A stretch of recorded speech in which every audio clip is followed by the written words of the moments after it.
Hello guys. Tonight we begin with a journey through winter days that rarely make it into the stories of the Wild West. You usually hear about the dry heat, the dust rising behind a rider, or the glow of lanterns in a noisy saloon. But tonight, we will let all that fade away. Tonight, we will step into the snow, into cabins where the walls creaked with every gust of wind, into nights that seemed to have no end. Asterisk, it was not about bravery, not the kind that movies like to show. It was about patience, about improvising with what little there was, and about waiting for the air to soften again. A blanket pulled close, a fire that could not be allowed to die, and the slow rhythm of days when silence seemed thicker than the cold itself. Asterisk, but before we begin, let me gently invite you to subscribe, only if you genuinely enjoy what I do here, and want to join us again sometime. It's always fascinating to see who's joining us from around the world, so let me know where you're watching from, and what time it is there. Asterisk, dim the lights, let the shadows settle. Maybe turn on a fan for that soft background hum. Prepare yourself for a calm and steady rhythm, where each image of the past unfolds like frost melting slowly on a window. Asterisk, now, let's ease into tonight's journey together when the cold did not ask for permission to enter, and survival meant more than just courage. It meant listening to the creak of wood, watching the glow of embers, and trusting that spring would come again, no matter how far away it seemed at the time. Asterisk, you can almost imagine the weight of silence when the snow piled up against the doorway. The world outside disappeared into a blank expanse, and suddenly all that remained was the sound of breathing inside the cabin, the crackle of wood burning, and the creak of your own bones as you tried to curl tighter against the cold.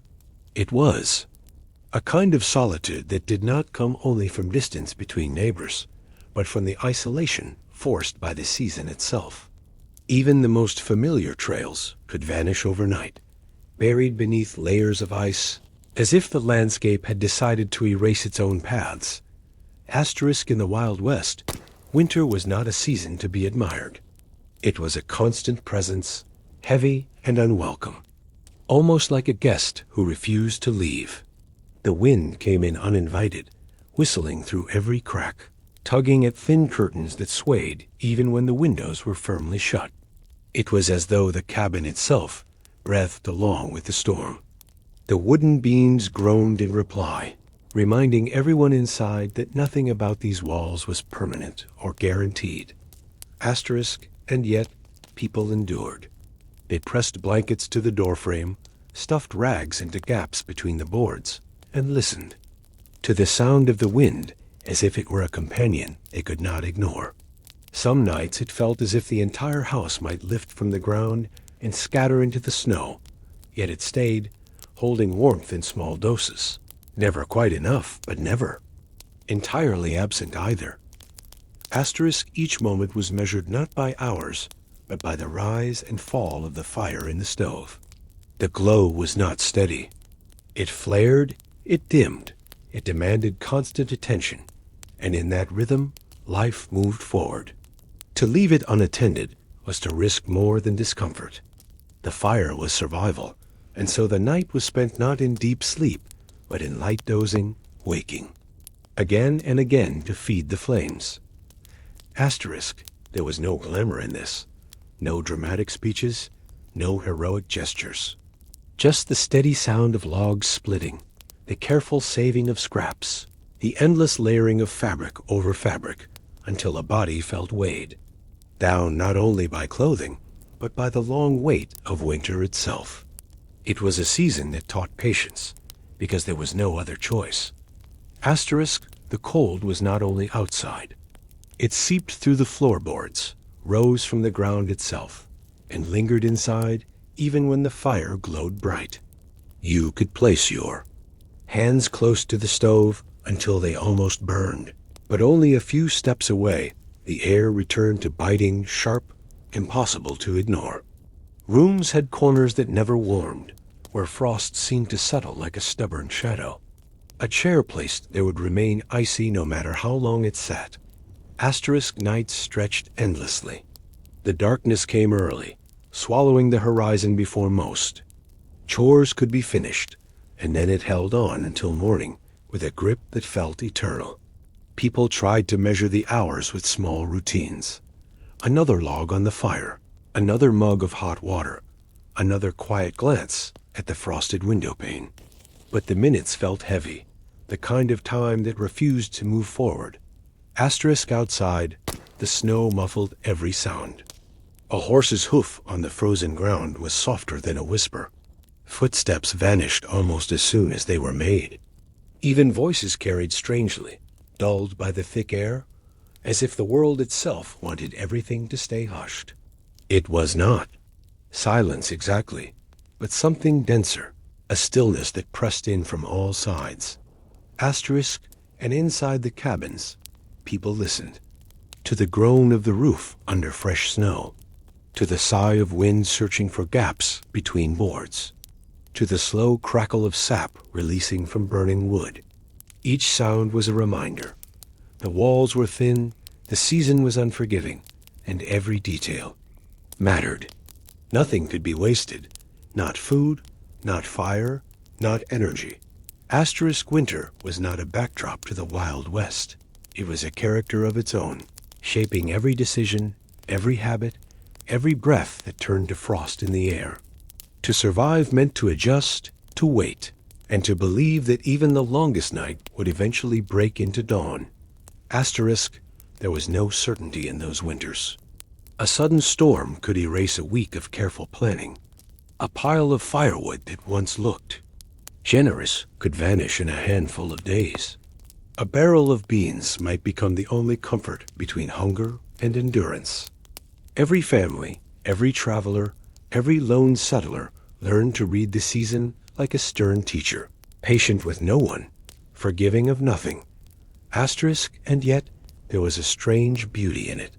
The frost on the window pane formed delicate patterns that seemed almost deliberate, like sketches drawn by an invisible hand. The snow outside sparkled under the pale light of the moon, so bright that it almost hurt the eyes, reflecting a world both empty and endless. Even the sharp bite of the wind carried a certain clarity, a reminder that the earth itself was alive, restless, untamed. Asterisk life slowed to match the season. Words were spoken less often. Movements were measured. Thoughts stretched across long hours. The body longed for warmth, but the mind adjusted to the rhythm of survival, not rushing, not resisting, simply enduring. And in that endurance there was a kind of quiet dignity, a resilience that belonged not to the heroes of stories, but to ordinary people who endured extraordinary cold. Asterisk. So when we speak of the Wild West, it is not enough to imagine only the heat of the desert sun or the dust rising behind wagons. We must also step into the silence of winter, into the drafty cabins and the long frozen nights where every flame mattered. For it was in those winters, perhaps more than anywhere else, that survival became a story in itself. Asterisk, and that, my friends, is where our journey begins tonight, with the creak of wood, the whisper of wind through forgotten cracks, and the stubborn strength of those who waited for spring with nothing more than fire, patience, and the hope that the walls around them would hold. Asterisk, but that was only the beginning. For if survival meant anything during those frozen months, it started with the place meant to protect you, the cabin itself. A shelter, yes, but never entirely safe from the cold. The walls were thin, the floors were bare, and the wind seemed to know every hidden path inside. Asterisk. And so, let us step closer to that doorway, where the snow gathers high, where the hinges groan with every push of the storm, and where the smallest cracks become a passageway for winter to slip in. The cabin was never truly sealed. It stood there, built from logs cut quickly, stacked with determination, but not with perfection. And winter noticed every gap. The wind had a way of finding its path, slipping through spaces no wider than a finger. curling around ankles, lifting the edge of a blanket, reminding everyone inside that walls were only a suggestion against the cold. Asterisk at night, when the lantern was turned low and the fire shrank to embers, the cabin spoke in its own language. The beams groaned, the roof cracked softly under the weight of new snow, and the smallest seams became whistling mouths, filling the silence with their thin, steady song. Curtains, if there were any, quivered against windows that were never quite shut. A draft would tug at the fabric like a child pulling at a sleeve, playful in its persistence, but merciless in its chill. Asterisk, people stuffed what they could into the gaps. Old rags, strips of cloth, scraps of animal hide pressed into corners where boards no longer met. Sometimes mud was smeared into cracks, freezing solid like clay, a temporary shield until it crumbled again. And still, the air pushed through. As though determined to be part of the household, asterisk, the floor was no comfort either. Cold rose from the earth itself, creeping between the boards until feet ached inside their boots. Some nights, it felt as though the ground beneath the cabin was breathing out frost, filling the space with a chill that could not be tamed. A rug, if one was available, did little more than soften the step. The cold seeped through anyway, patient and unstoppable. Asterisk imagined sitting in such a place, wrapped in layers, watching your breath turn into small clouds that drifted and vanished. Before your eyes, the fire glowed a few feet away, but the corners of the room remained untouched, places where no warmth dared to settle. You could press your palm against the wall and feel the outside world pressing back, a reminder that this thin barrier of wood was all that stood between survival and exposure. Asterisk, and yet, people endured within these cabins. They laughed when the curtain lifted unexpectedly.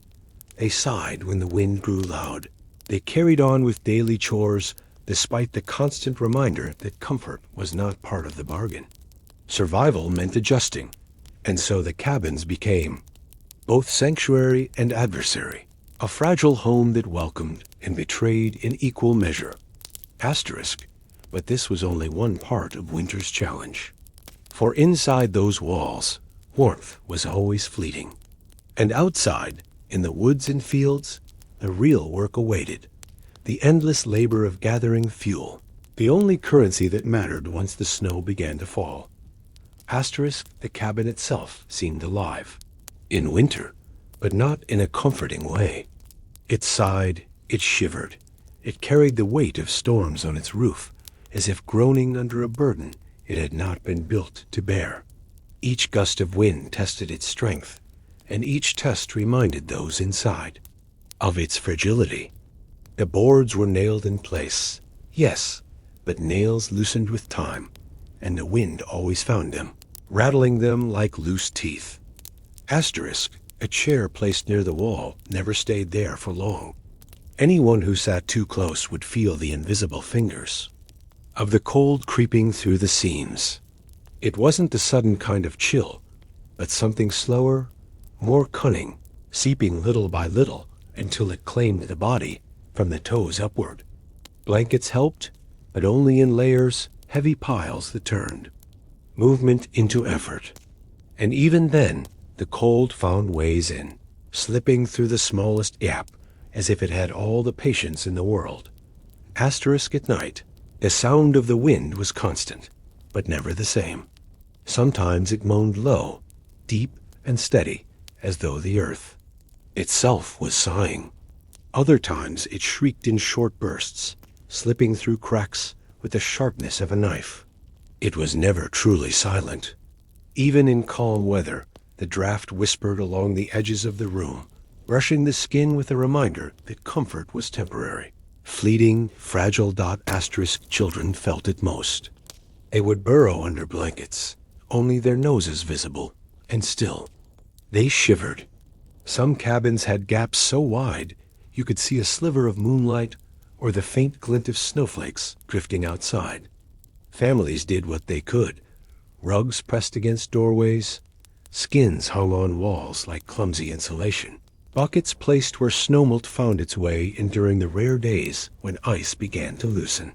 Asterisk. The smell inside such a cabin was a mixture of many things. Smoke from the stove that never quite left the air, damp fabric that never dried completely, and the faint mustiness of earth creeping up through the floor. It wasn't unpleasant, not entirely. It was survival's perfume, the scent of wood, of labor, of life carried through another frozen night. Asterisk, there was a rhythm to this existence. Check the fire. Adjust the blankets. Listen for the storm's pressure on the walls. Check the fire again. It was a cycle as steady as breathing, repeated so often that it became second nature. The cabin was not a fortress against winter. It was a fragile bubble of warmth suspended in a sea of ice, always under siege, always demanding attention. Asterisk end. Yet despite its flaws, despite the drafts and the sighs and the endless battle with frost, the cabin was a lifeline. It was the place where families huddled, where stories were told, where the darkness of the season was softened by the glow of embers. A place where even the thinnest walls meant the difference between life and death. Asterisk. But survival inside those walls depended on something more than rags stuffed into cracks and blankets piled high. It depended on the fuel that fed the flames. The only true wealth of a frontier winter. Asterisk life inside those drafty cabins was a balance between gratitude and frustration. Grateful because there was at least a roof, something to slow the storm, a fragile barrier between a family and the merciless. Winter. Frustrated because the barrier was never quite enough. There were nights when the wind grew so strong that it seemed to push through the very boards, rattling the structure until every nail trembled. In those hours, it was easy to believe this whole house might scatter into the snow. Asterisk, people learned to live with these constant reminders of weakness. A blanket was never folded neatly. It was always ready to be pulled tighter. A curtain was never decorative. It was another defense against a restless draft. Even the placement of beds was strategic, close enough to the stove for warmth, but not so near the wall that frost could creep across the mattress by morning. Every detail mattered. Asterisk. There was also a sound unique to these cabins, one that came only in the deepest of winter. It was the thin whistle of air sliding through hairline cracks, a tone so soft it was almost music. On sleepless nights, when the fire dimmed and silence thickened, that whistle became company. Some found it comforting, proof that the cabin still held, that the storm outside had not yet taken everything. Others found it maddening, a constant reminder of the cold that never left. Asterisk, children sometimes pressed their fingers into those cracks, watching the snowflakes sneak inside, tiny flecks of white melting instantly against their warm skin. To them, it was a curious trick, a little magic from the outside world. To adults, it was a warning, another sign that winter never truly stayed outside. Asterisk, the body adapted in strange ways. Toes learned to ache without complaint. Fingers grew numb so often that the tingling almost became familiar. Skin cracked, lips stung, yet still chores were done. Still laughter managed to echo faintly within the thin walls. The cabin demanded resilience, and resilience was quietly given. Asterisk, perhaps that was the true nature of these drafty shelters. They were never perfect, never secure, but they forced people to bend without breaking. They shaped habits, carved patience, and reminded every soul inside that survival was not comfort, it was persistence.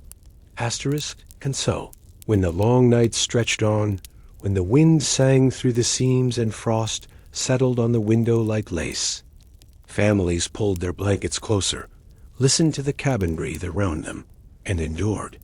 The walls might tremble, but they still stood. And within them, so did the people. Asterisk.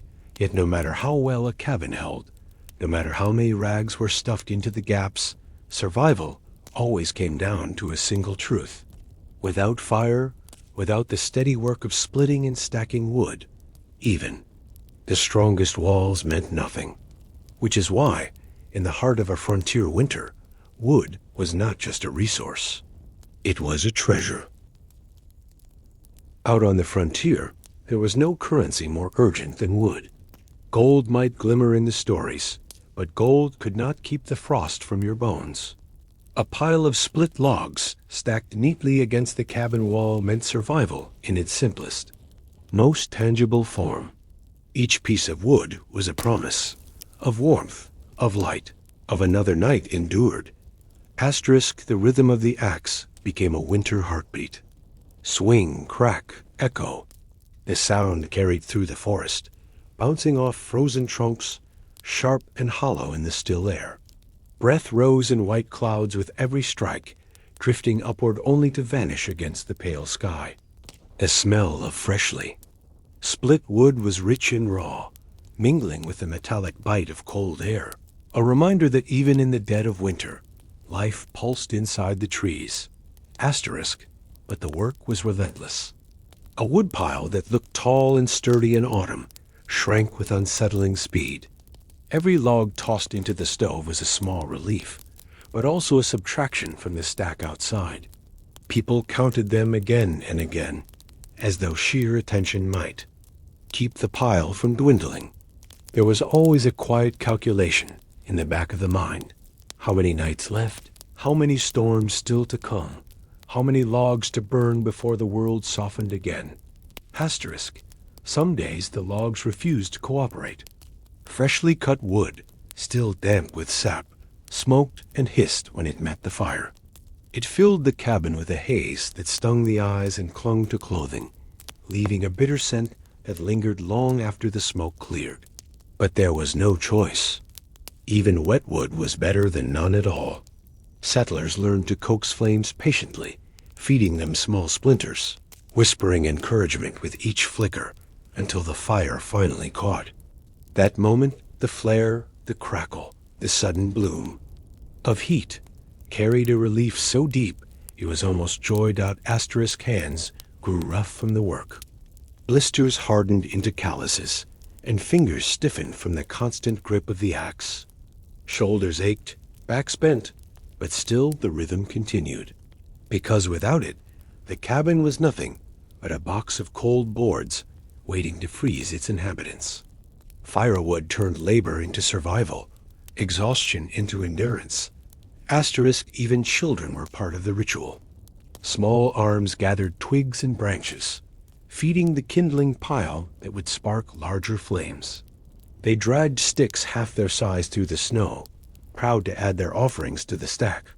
And when the fire finally roared, when the stove glowed with a steady red, they huddled close, stretching their hands toward the warmth as though it were treasure freshly unearthed. Asterisk, the pile outside was always under watch. Too small, and anxiety grew. Too large, and there was still worry, because no one could predict how long winter would linger. In the end, wood was never truly abundant. It slipped away piece by piece, each log burning down into ash that scattered easily at dawn. But in those brief hours when the flames leapt bright, when the cabin filled with the scent of pine and the sound of crackling, there was comfort. Fleeting, yes. Fragile, certainly. But comfort all the same. Asterisk, and in that glow, families could forget, if only for a moment, the endless cold pressing at the walls. They could close their eyes, feel the heat sink into their bones, and believe that fire, patient and steady, would carry them through. Asterisk, but the fire did more than warm the body. It drew people together, pulled chairs and hands and hearts into a circle around its iron guardian. The stove was no longer just a tool.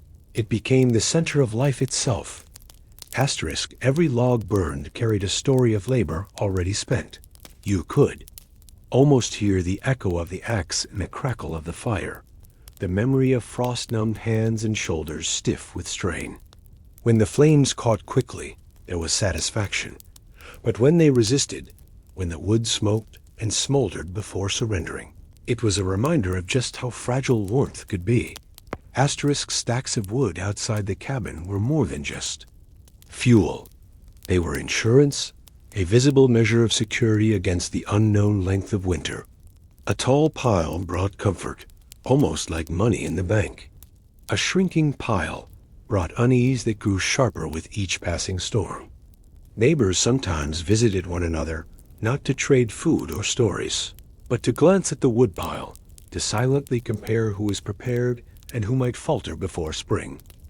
Asterisk, the work of gathering wood shaped the rhythm of the season. Even when snow lay thick on the ground, axes still rang through the woods. Trees that once offered shade in summer now offered survival. Settlers trudged through drifts to reach them, their boots crunching over frozen crust, each step a small battle with the cold. The forest in winter was quiet, but when the axe struck, the silence shattered, a sharp sound that seemed to travel for miles.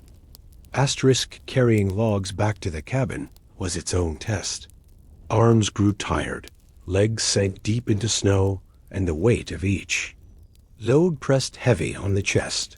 Some dragged sleds piled with wood, the runners screeching over ice, while others simply carried what they could, one arm full at a time.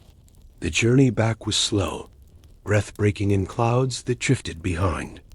Like smoke, by the time the pile was added to, the body ached, but the heart eased. The wall of logs had grown taller, and with it, the sense of safety. Asterisk, there was ritual even in stacking. Logs laid in careful rows, bark facing outward, ends squared, and neat, not only for order, but for airflow. A stack poorly built might rot beneath the snow, or refuse to burn when needed most. So the woodpile itself became almost like another part of the household, tended and watched as carefully as the stove inside. Asterisk, and when the storm came, when winds howled and snow wrapped the cabin in silence, people would glance out the small window and feel relief just to see the outline of that pile standing steady. Each log was more precious than coins, more valuable than gold. For no matter how much wealth one imagined, in the middle of a frontier winter, wealth without firewood meant nothing. Asterisk inside, as the flames consumed the carefully gathered fuel. Families sat close, knowing how much labor was vanishing in those bright bursts of heat. But the warmth sinking into their skin, the glow easing the stiffness from their bones, it was worth every swing of the axe. The woodpile might shrink, but in that moment, life felt possible again. Asterisk, and when eyes closed, when drowsiness finally pulled against the weight of cold, it was not the thought of riches or distant treasures that gave comfort. It was the memory of the axe striking, the smell of pine sap on gloves, the sound of logs splitting clean. That was the true wealth of winter, not gold glimmering in the earth, but fire glowing against the dark. Asterisk, yet the fire itself was nothing without the vessel that held it, the one iron companion that gathered families close and turned sparks into survival. Asterisk, the longer the winter dragged on, the more the woodpile became a silent companion, watched with the same attention one might give to a clock or a calendar. It told the story of time passing in its own way, shrinking slowly, unevenly, always too fast. Every log burned was a day survived, a night endured. But it was also a subtraction, a reminder that winter never stopped taking. Asterisk, there were arguments, sometimes quiet and tense, about how quickly the wood was being used. A fire that roared too brightly was comforting in the moment, but wasteful. Too much heat today might mean none tomorrow. So families learned to balance carefully, letting flames burn just enough to chase the bite from the air, never enough to squander. It was a strange form of wealth management. Not coins counted in purses, but logs counted in piles. Asterisk children often measured the winter by that same pile. Each morning they would glance at it through frosted windows, tracing the changes with Their eyes. They grew to understand the meaning of scarcity long before they ever knew numbers, simply by watching wood disappear. When the stack grew low, their gains grew quieter, their laughter softer, as though even they felt the weight of dwindling fuel. Asterisk neighbors, too, understood the quiet language of wood. A pile that stood high against a cabin wall suggested strength, foresight, preparation. A pile that shrank dangerously low was an unspoken call for help. And sometimes, even in the harshest winters, wood was shared, traded log by log like precious coins. Because no one forgot that, without fire, no roof, no blanket, no courage could save a body from the deep cold. Asterisk by the end of the season, when the pile was nearly gone, the final logs carried a weight beyond their size. They were handled with reverence, almost with ceremony. To place one carefully into the stove was to acknowledge every hour of labor, every blister and ache that had earned it. It was to admit that winter had almost won, and yet not quite. Because even with the last pieces of wood, even with ash thick, at the bottom of the stove, there was still warmth, still fire, still life. Asterisk. And so, when people spoke later of riches, of land claimed and gold discovered, they often forgot this quieter truth. In the frozen heart of the Wild West, wood was the true measure of survival. Without it, nothing else mattered. With it, there was at least a chance. Asterisk, but a chance needed more than logs alone. It needed the steady heart of iron, glowing red in the corner of the room, drawing every soul close to its warmth. Inside every cabin stood a silent guardian, the iron stove.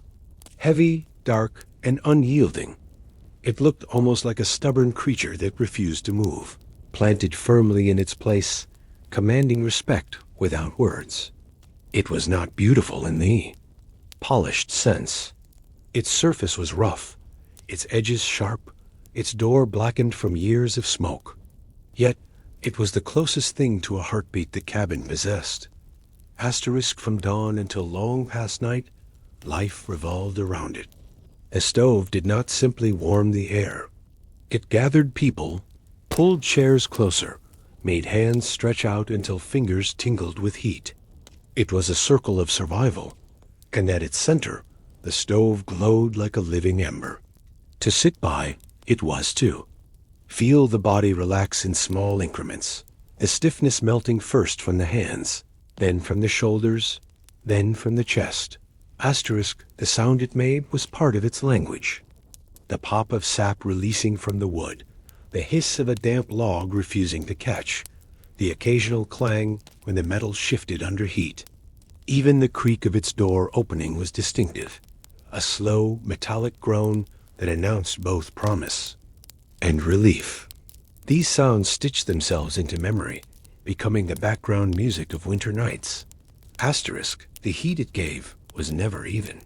Close to the stove, the air turned almost stifling, thick with warmth that reddened the skin. Just a few steps away, though, the cold returned, sharp and insistent, as if the stove's power ended abruptly at an invisible line. Families learned to navigate this uneven geography of warmth, inching forward until cheeks flushed, retreating back when the chill became bearable again. It was a constant dance, a negotiation between too hot and not hot enough.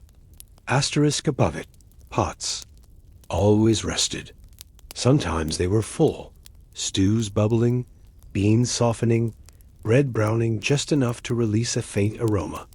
Other times they were empty, left there only to stay warm, waiting for the next chance to be filled. The stove was a kitchen as much as it was a heater, turning meager supplies into sustenance, transforming scraps into something that at least carried the comfort of heat. Asterisk. Children pressed their hands to its sides until they stung, laughing at the sudden shock, pulling back only to do it again.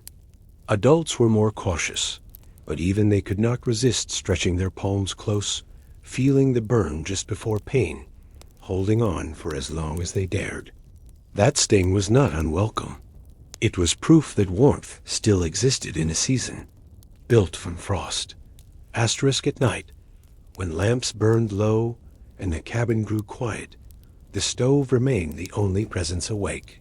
Its faint red glow cast shifting patterns on the walls, shadows that danced with every flicker of the flame inside. The cabin might have been a simple box of wood, but with that stove alive at its center, it became something more, a place where survival carried a heartbeat, where the night could be endured one log at a time. Asterisk, and yet, even with the stove's steady warmth, life inside demanded more than fire alone. It required bodies wrapped in endless layers, fabric stacked upon fabric, turning every movement into something heavy, slow, deliberate. Asterisk, the stove had its moods, and everyone in the cabin learned to recognize them.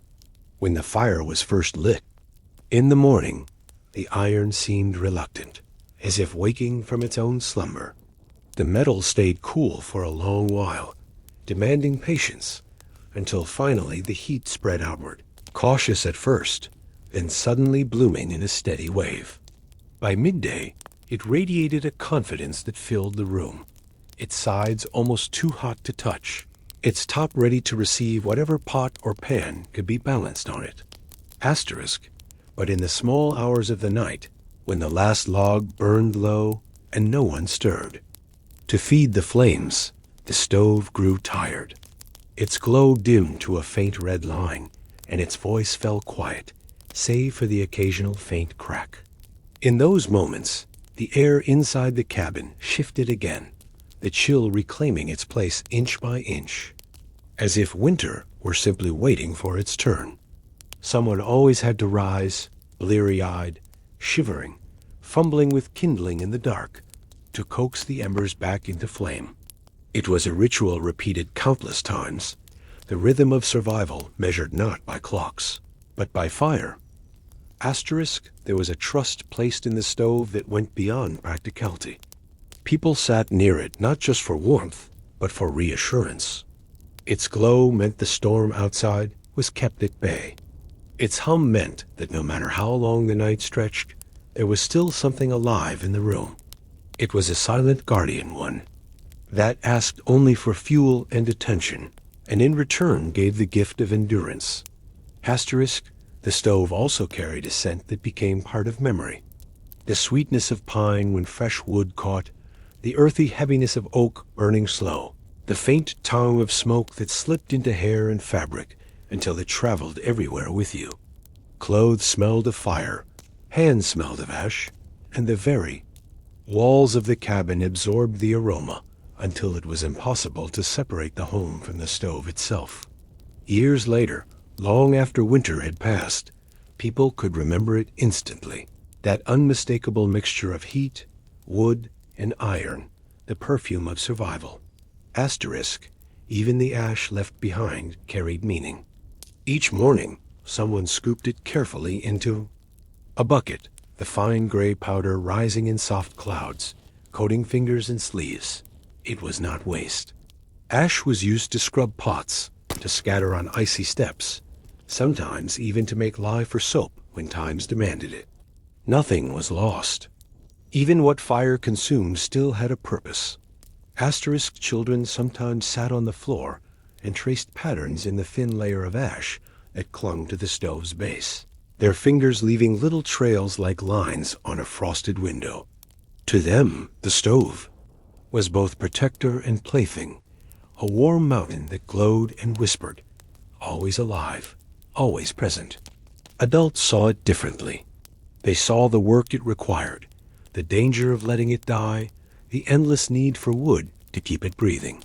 But whether seen through weary eyes or childish wonder, the stove was the center around which life turned. Asterisk without it, the cabin was just a shell, a box of cold wood and rattling boards. With it, even the darkest night carried a small promise of comfort. The stove did not make winter easy. It made it survivable. And in that distinction lay the quiet heroism of daily life in the Wild West. Asterisk, But warmth was never only about the fire itself. To step away from the stove, even for a moment, was to feel the cold reclaim its hold. That is why the body, too, became its own defense, hidden beneath layer after layer of heavy clothing, until every movement felt like dragging the season itself on your shoulders. Asterisk in truth, the stove was more than a tool. It was a companion, steady and unyielding, carrying the burden of an entire season on its iron shoulders. Around it, families gathered not just to share warmth, but to share themselves. Stories were told with faces lit by its glow, arguments softened as the flames snapped between silences, and long hours of waiting were made bearable by the simple, patient company of fire. Asterisk, the iron, blackened and scarred from years of use, bore the marks of countless winters.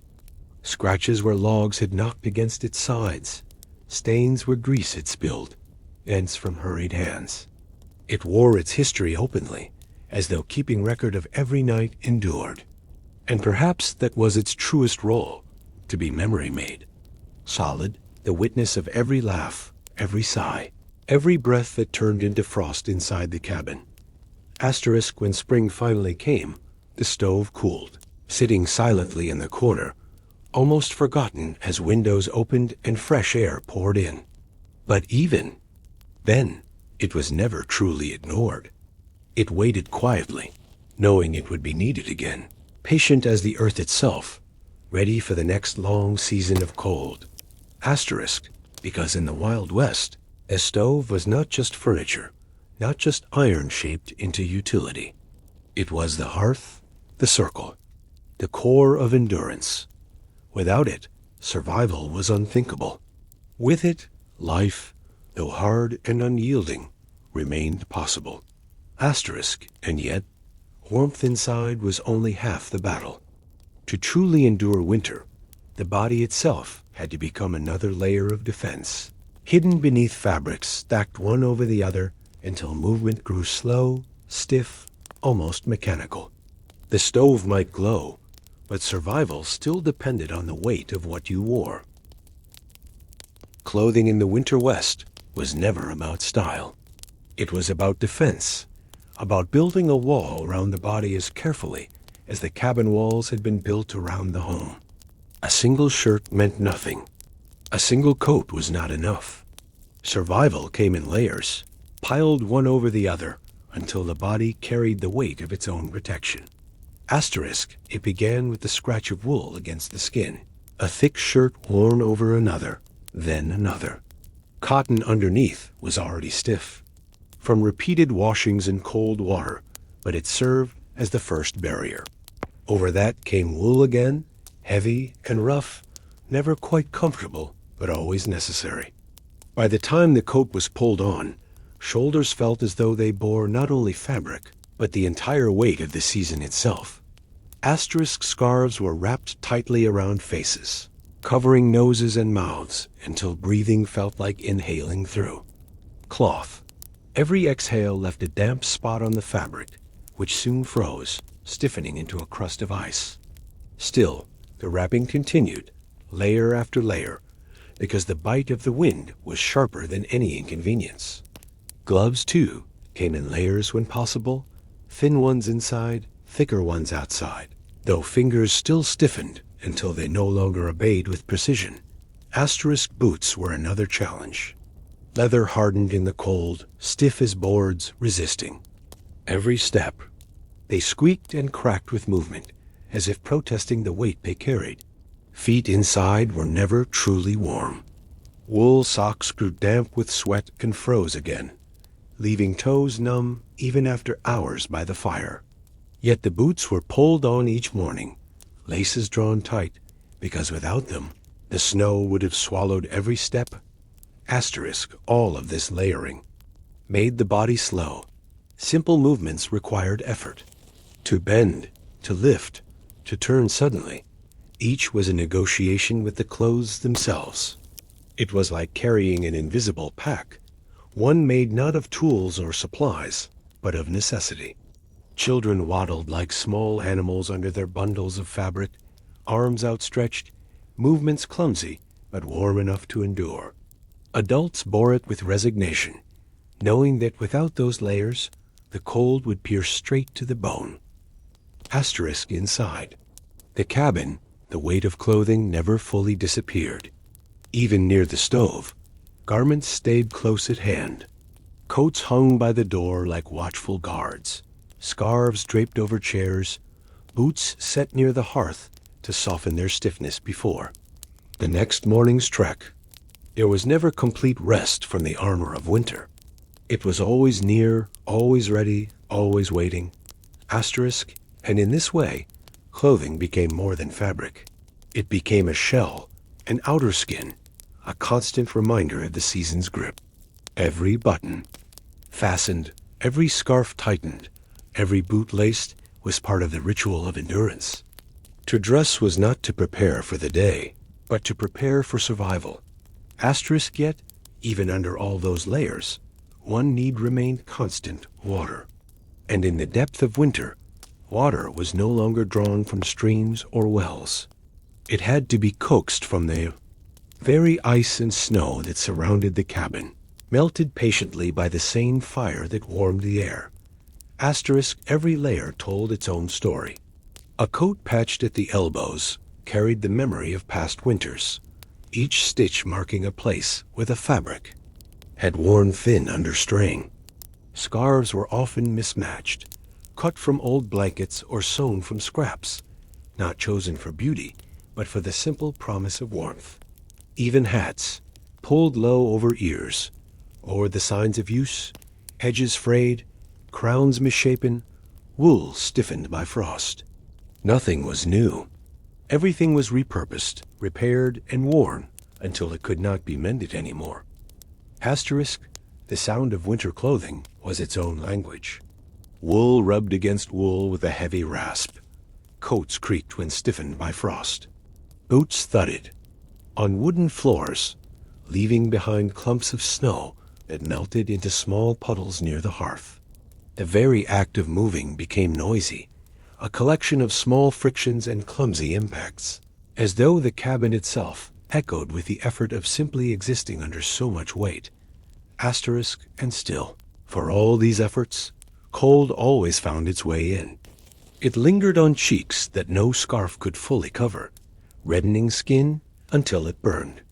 It slipped between glove seams, numbing fingertips until holding an axe or bucket felt like gripping with stone hands. Even beneath layers, the cold pressed close, a steady whisper against the ribs, a reminder that nothing short of fire could truly drive it away. Asterisk, children felt the burden most vividly, bundled so tightly that arms stuck out like stiff branches. They waddled clumsily through the snow, falling often, laughing anyway. Their laughter rose into the brittle air, clouded by puffs of white breath, a brief spark of joy against the gray stillness of the season. Adults rarely laughed at the weight of their clothes. For them, the heaviness was not amusement, but endurance. To lift wood, to haul water, to mend fences, every task became slower, harder, under the drag of fabric. Asterisk, sometimes the layers themselves became small prisons. Wool itched against skin. Damp cloth clung after a day in snow, and sweat gathered beneath coats only to freeze once activity ceased. Peeling off garments at night was both relief and risk. Relief in finally shedding the burden, risk in exposing the body to air so sharp it instantly. Many slept half-dressed, coats pulled over blankets, scarves wound loosely even in bed, unwilling to give the cold any opening. Asterisk, and so clothing was never just protection. It was participation in a season-long battle, a way of carrying the winter itself upon the body. Heavy, clumsy, uncomfortable, but essential. Without those layers, the stove's heat would vanish as soon as one stepped away, and the snow outside would become more than a landscape. It would become a threat. Asterisk, but warmth and clothing were not enough. The body demanded water, and in a world where streams froze and wells turned to solid ice, even something as simple as a drink required patience, fire, and time. Asterisk, in the end, the weight of clothing became as familiar as the weight of one's own body. Each day began with the same careful ritual of wrapping, tying, fastening, until the person beneath was almost hidden. And each evening, the same slow undoing, scarves unwound, boots tugged free with stiff fingers, coats peeled off only to be folded near the stove, ready to be worn again at dawn. It was a rhythm as constant as breathing, an endless cycle of valve, layering and unlayering that marked the passage of winter. Asterisk. There was no glamour in these garments, no elegance, no softness, only necessity. Yet within that necessity was a kind of quiet dignity, a determination stitched into every patch and pulled into every seam. These were not clothes chosen for who you wanted to be. They were clothes chosen for whether you wanted to survive.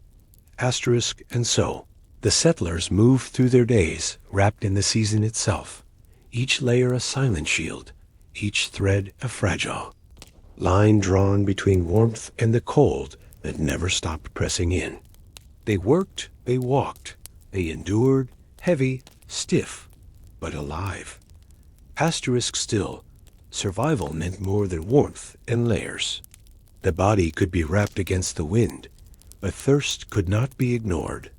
And in those long months when every stream froze and every well turned to ice, water had to be drawn from the snow itself, melted patiently by the same fire that guarded the cabin. In the frozen silence of the Wild West winter, water was no longer something you could simply draw from a stream or dip from a well. It had to be coaxed patiently from the snow itself. Every drop began as a handful of white flakes scooped into a bucket, carried inside with cold fingers stiff from the air, and set down near the stove like a fragile offering to the fire. Asterisk. At first, the snow filled the bucket to its brim, light and fluffy, almost weightless. But as the heat touched it, the volume shrank quickly, collapsing into a shallow pool at the bottom. What looked like abundance became almost nothing. Families learned the disappointing truth that a bucket of snow melted into only a sip of water, clear and sharp, leaving them to fetch more and then more again, until the rhythm of melting became as constant as the rhythm of feeding the stove. Asterisk. The sound of melting was its own quiet song. Soft drops falling against iron, a faint hiss as cold water touched hot metal, the slow trickle gathering until the bucket offered something to drink. Children sometimes sat near the stove, watching the process as though it were magic snow, disappearing into air and liquid, something frozen becoming something alive again. Adults did not see magic. They saw work. Work that never ended. Work that had to be done if thirst was not to gnaw quietly at every hour of the day. Asterisk. The taste of that water was different. Clean, almost too clean, carrying no trace of soil or stone, just the faint softness of melted snow. It felt thin on the tongue, disappearing quickly, as though the body absorbed it faster than usual. Some swore it was sweeter. Others found it strangely empty. But no one complained. In winter, water was not for savoring. It was for surviving. Asterisk. There were tricks to make the process easier. Some collected blocks of ice from rivers before they froze completely, storing them in sheltered places to be chipped away when needed. Others packed snow into dense bundles before bringing it inside, hoping to gather more in one trip. But no matter the method, it was always slow, always repetitive.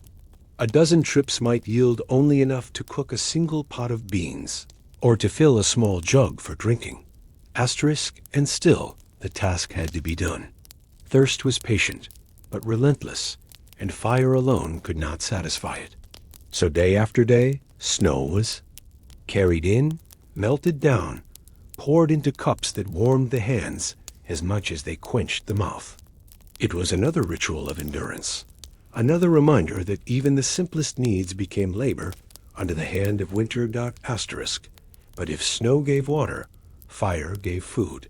And though meals were plain, often repetitive, the comfort of something warm filling. The stomach could mean the difference between despair and endurance. Asterisk. There was a kind of patience required in melting snow that few could escape. You sat by the stove, watching the bucket slowly surrender its contents, waiting as the coldness dissolved grain by grain. Sometimes, when the fire was strong, steam rose in soft curls, filling the cabin with a dampness that clung to the air. It fogged the windows, frosting them from within, blurring the white world outside until it felt distant, unreachable. Asterisk, even with effort, water was never plentiful. It came in small cups, in ladles drawn carefully from the bucket, in bowls passed around the family with quiet precision. People learned to sip slowly, to stretch each swallow, to let the liquid linger on their tongues before it slipped down. Waste was unthinkable. A spill on the floor was almost a tragedy, a reminder that every drop had cost labor, fire, and time. Asterisk, and yet there was comfort in those small servings. To wrap hands around a tin mug warmed by melted snow was to feel a fleeting luxury, as though the winter itself he yielded something soft and gentle amid its cruelty. The water tasted of effort, of endurance, of hours carved from the storm just to bring a mouthful of relief. It was simple, yes, but survival was always simple at its core. Asterisk, the bucket beside the stove was never truly empty, never truly full. It was always in motion, filling with snow, shrinking into water, ready to be filled again. Like the fire that burned endlessly, it demanded attention, a quiet caretaker of thirst, a reminder that survival was made not in grand victories, but in small, repeated labors. Asterisk, and once thirst was eased, the next hunger stirred. Stomachs growled, not satisfied with water alone, calling for food that might warm the body from within. And though the meals were humble, they carried with them the same weight as fire and water, the power to keep another day alive. Hunger in the Wild West winter was not the loud demand it often is today. It was quieter, duller, a steady emptiness that sat heavy in the stomach and whispered through every chore. Food was not about taste, not about variety. It was about warmth, about something hot that could spread through the body and push back against the cold for a little while. Asterisk meals were often plain, almost repetitive, but they carried comfort far beyond their simplicity. A pot of beans simmering on the stove filled the cabin with a thick, earthy aroma, the kind of smell that clung to clothing and walls, promising sustenance long before the first bowl was ladled. Each bubble from the pot was like a small reassurance. There would be something to eat tonight. Asterisk bread, when it was available, rarely stayed soft. By the middle of winter it turned hard, the crust like stone, a center dense and dry. But dipped into hot broth, it softened just enough to be chewed, becoming more than bread, becoming warmth. That small transformation, from something nearly inedible to something comforting, was part of the quiet magic of food in winter.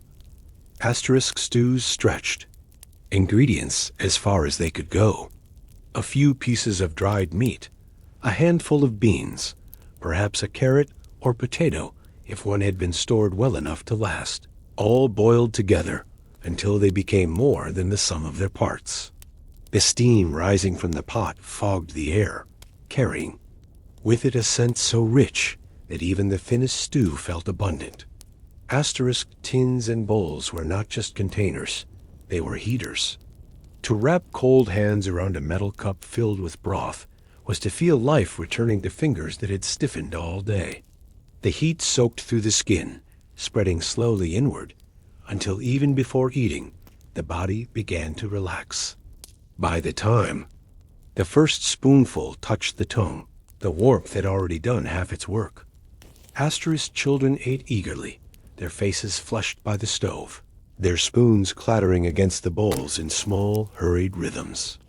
Adults ate more slowly, savoring each bite not for its flavor, but for its weight, its promise of endurance. There was satisfaction, not in the richness of the meal, but in its presence, in the simple fact that there was something hot to be swallowed, something solid to quiet the hunger and push the cold further away. Asterisk. And when the bowls were empty, when the last crust of bread was gone, the satisfaction lingered. The body carried that heat for a time, moving more easily, speaking more softly, almost forgetting the endless storm pressing against the walls. Asterisk. But food alone could not banish the cold entirely.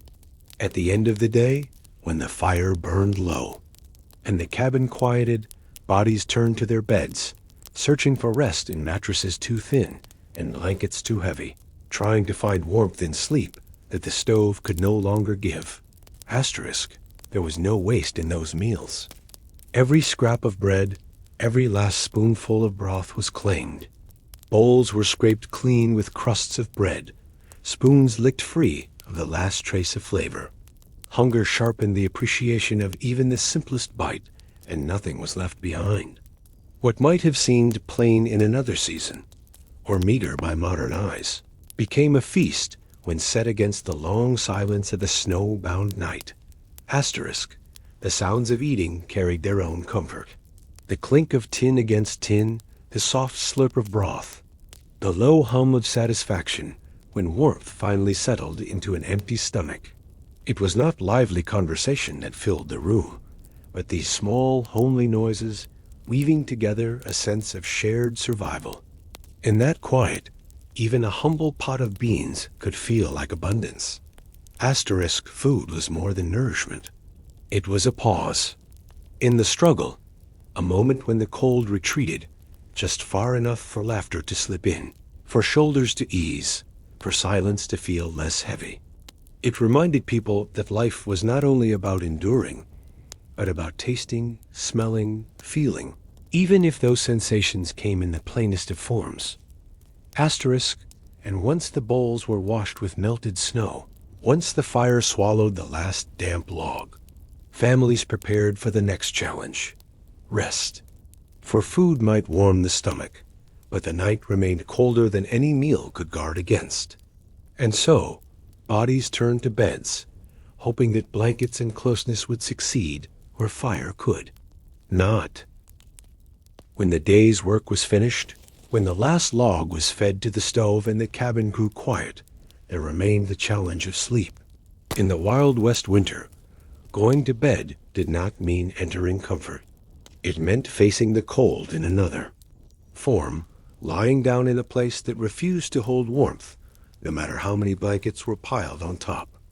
Asterisk. The beds were often nothing more than wooden frames, topped with thin mattresses, stuffed with straw or dried grasses. At first touch, they crunched faintly, shifting beneath the weight of a body. The straw held shape, but it did little to hold heat. The cold seeped up from the planks of the floor and through the mattress itself, a steady chill that met the skin. Even beneath layers of fabric, asterisk blankets were thick, heavy, sometimes patched with scraps of old cloth or lined with animal hides. They pressed down like weight rather than warmth, making movement slow, almost impossible once settled. To pull them up over the shoulders was to feel both relief and burden, protection from the air, but also the sensation of being pinned in place. Asterisk. Even under these layers, cold had its ways. It crept in at the feet, where blankets never tucked tightly enough, leaving toes aching and stiff. It lingered at the edges, where a shoulder might slip free in the night, sending a sharp shiver through the body. People often woke again and again, shifting, pulling the covers tighter, trying to reclaim the little heat their bodies had managed to build. Asterisk. Sleep came slowly, if at all. The body had to warm its own small pocket of air before rest could take hold. Hours passed before the chill faded, enough for drowsiness to become something deeper. And even then, dreams were restless, broken by the sound of wind, rattling the walls or the distant crack of ice outside. Asterisk. Families often slept close together, not from affection alone, but from necessity. Children nestled between parents, siblings crowded beneath the same blanket, each body adding its warmth to the others. The space was cramped, but the shared heat made it bearable. Breaths mingled in the darkness, rising as faint clouds that drifted above the blankets before vanishing into the black. Asterisk, in these beds, comfort was rare, but survival was possible. The night might stretch long, the cold might creep in with every shift of fabric, but the weight of blankets and the closeness of family gave enough warmth to carry through until dawn. Asterisk, and when morning finally arrived, when the first gray light pressed through frosted windows, the beds released their occupants, stiff and weary, carrying the imprint of another night endured. They rose, stretching limbs that ached from both work and sleep, already reaching for boots and coats, already bracing for the day. Asterisk, but humans were not the only ones who needed warmth in those endless winters. Beyond the cabin walls, animals, huddled in barns and sheds, breathing clouds of steam into the frozen air, depending just as much on care and fire to make it through the storm. Asterisk, the act of lying down at night was almost an agreement with the cold. You knew it would seep in, that the blankets would never be enough, but still you settled, because rest was not optional. Some tried tricks to chase warmth, heating a stone by the fire and slipping it into the bed, wrapping feet in extra rags, even tucking coats over the top of the blankets. For a few minutes, these efforts helped, but the cold always returned, steady and patient, as if determined to remind you of its presence. Asterisk, the sounds of the night were part of the struggle. The house groaned as the timbers shrank in the freezing air, sharp cracks echoing through the darkness, like distant footsteps. The stove popped softly as its last embers collapsed, the glow fading inch by inch. And in the spaces between those noises, silence pressed heavy, so complete that even a shifting blanket or a whispered cough seemed startlingly loud. Asterisk, sleep was not deep. It came in fragments, in short stretches between wakings, as bodies stirred, to pull covers tighter or to curl closer together. Some nights, it felt as though the bed was less a place of rest and more a place of waiting, waiting for dawn, waiting for the fire to be fed again, waiting for the season itself to finally loosen its grip. Asterisk, still, there were small comforts. The weight of a blanket, though heavy, gave a sense of protection. The shared warmth of another body, even if cramped and awkward, gave reassurance. And the faint rhythm of breathing in the dark, rising and falling in unison, was its own lullaby, reminding you that you were not facing the cold alone. Asterisk, by morning, the bed carried the marks of the night, straw flattened, blankets tangled, a faint scent of smoke and wool clinging to every fold. Rising from it meant stepping immediately into the chill, feet striking the cold floor, breath already clouding in the air. Yet even stiff and unrested, people rose, because there was no other choice. The day awaited, and with it, the endless duties of survival. Asterisk, and so the bed was not a sanctuary, but a pause, a fragile pocket of warmth that held the body just long enough to recover before the fight began again. It was never truly warm, never truly restful, but it was enough to see another night through. Asterisk, yet while humans layered themselves in blankets and straw, the animals outside faced their own battles. Horses, cattle, and chickens endured the same. Storms, waiting in sheds and barns where breath rose like smoke, each one depending on the care of the settlers to survive the long, frozen months. Asterisk, the truth was that the beds of the frontier were less about rest and more about endurance. They were places where the body recovered just enough to keep moving, not spaces of comfort as we think of them today. A mattress of straw could not soften the hardness of a winter night, and even the heaviest blanket could not erase the creeping cold. What they offered instead was the chance to endure until morning, to face another day with just enough strength gathered from uneasy sleep. Asterisk, people learned to accept this half-rest. They no longer expected the luxury of sinking into warmth, or the ease of waking refreshed. Instead, they measured a night's success by whether the fire still glowed faintly in the stove, whether toes still had feeling, whether children still breathed evenly under their layers of quilts. Rest was not deep, but survival was steady. And perhaps that was its own kind of comfort, knowing that even through shivers, through stiffness, through endless interruptions of sleep, the night had passed and life continued. Beds did not bring peace, but they gave persistence.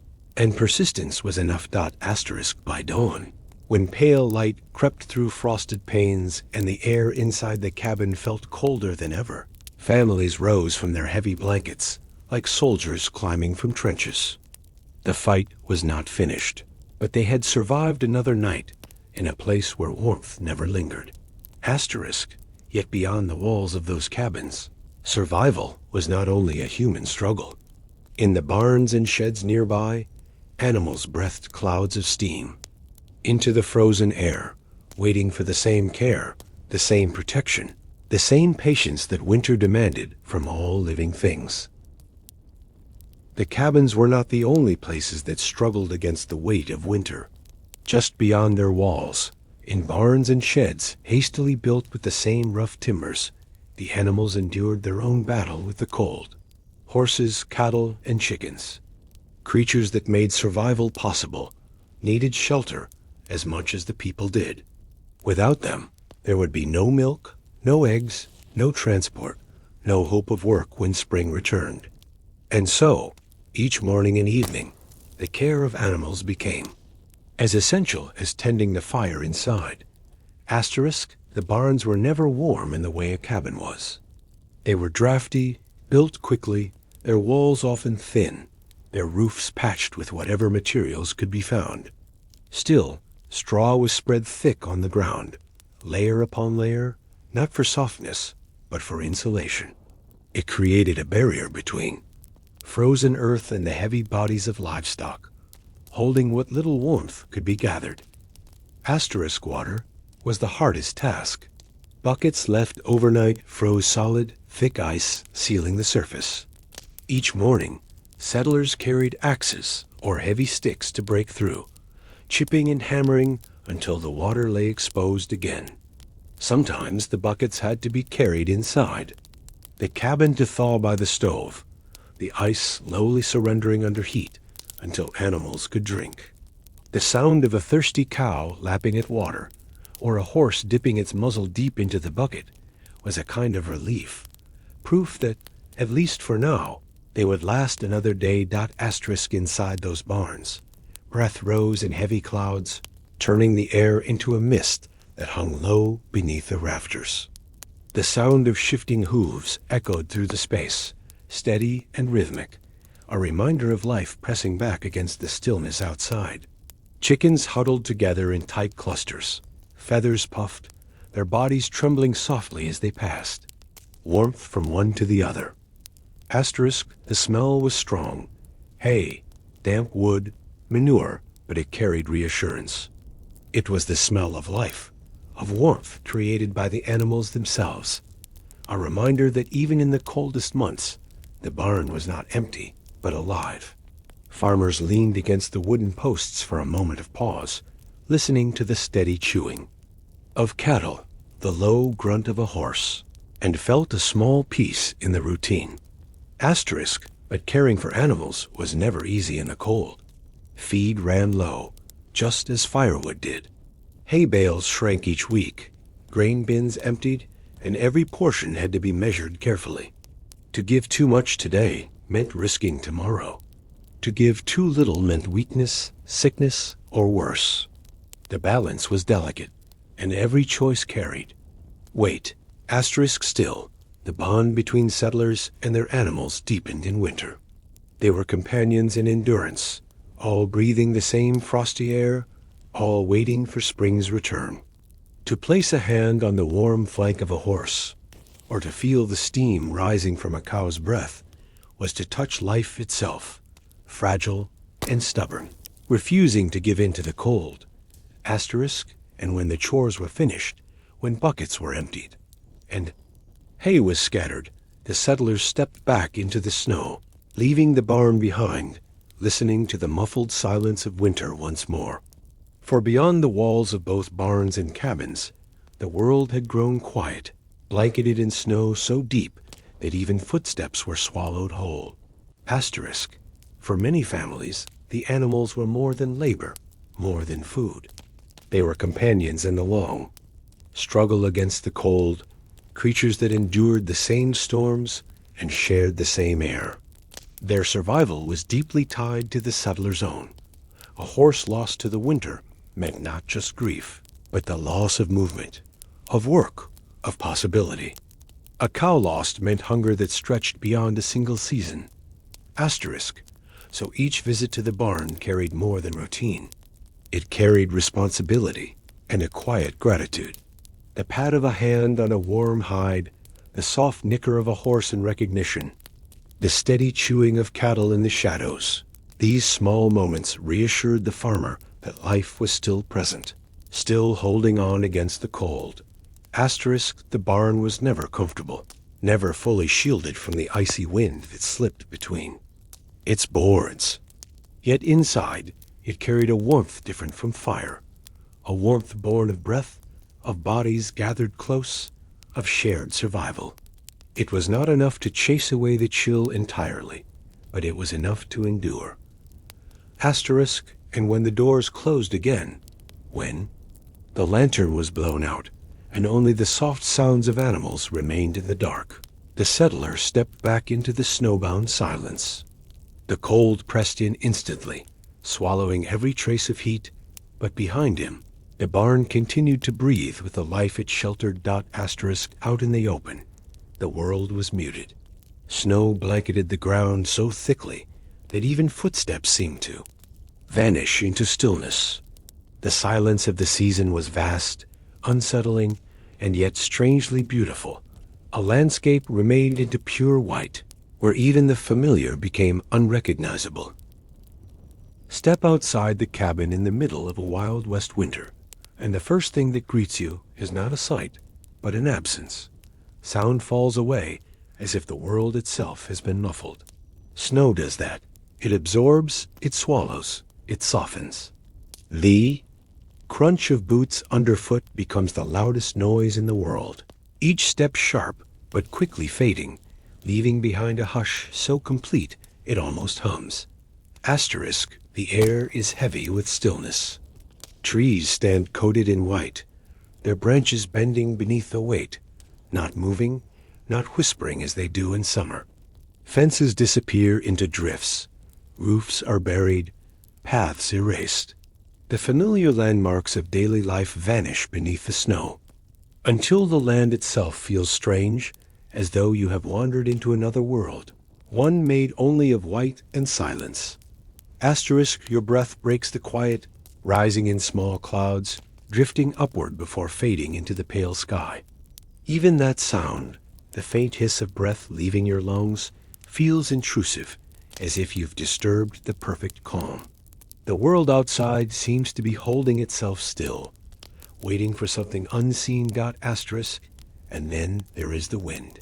Not constant, not always, but when it rises, it carries the snow in long, curling swirls, lifting powder from the ground and spinning it into the air like smoke. It whistles low against the edges of the cabin, rattles the brittle grasses still poking from the drifts, then settles again, leaving silence in its wake. The hush after the wind fades feels deeper than before, like the pause following a whispered secret. Asterisk. For anyone stepping outside, the risk was real. The landscape's uniformity made distance deceptive. A barn that stood only yards away could vanish in a whiteout, leaving a person disoriented, wandering in circles just beyond their own doorstep. It was possible to be lost within sight of home, swallowed by the sameness of snow and the silence that masked every direction. Asterisk. And yet there was beauty too. A beauty so sharp and unyielding it felt almost sacred. The snow sparkled under moonlight, each flake catching light as though the ground were scattered with crushed glass. Under the sun, it gleamed blindingly bright, a sheet of brilliance that forced the eyes to squint. The silence was not empty, but full of waiting, full of presence, full of a stillness that seemed to stretch across the horizon. Asterisk, in that silence, even the smallest sound became enormous. A raven's wings cutting the air overhead sounded, like the creak of old leather. A branch snapping under the weight of ice echoed like a gunshot. The distant call of a coyote carried across miles, sharper, lonelier, as if the snow itself amplified it. Every noise was isolated, distinct, unblended, like words spoken in a cathedral where the air itself demanded reverence. Asterisk. Walking through that world felt both strange and intimate. Each step sank deep, snow packing beneath the boots, the crunch, echoing in the ears. Sometimes the snow rose to the knees, making each movement an effort, the silence broken only by the sound of labored breathing. And when you stopped, when you stood still, the world returned instantly to its hush, as though you had never moved at all. Asterisk. The cold added to the stillness. Air so sharp that nostrils froze together on the inhale, breath crystallizing on scarves. And coats, fingers stiffening within gloves, despite the layers. Even sound seemed frozen, voices carried weakly, swallowed by the air, as though words themselves froze before they could travel. Asterisk. There was a strange comfort in it, too. For in that silence, the usual noises of life, the chatter of chores, the clang of tools, the voices of neighbors, all disappeared. What remained was only the vast presence of winter itself, pure and unbroken, reminding you of your smallness. The silence of snow was not empty. It was a silence that filled you, pressed into your chest, demanded that you notice it.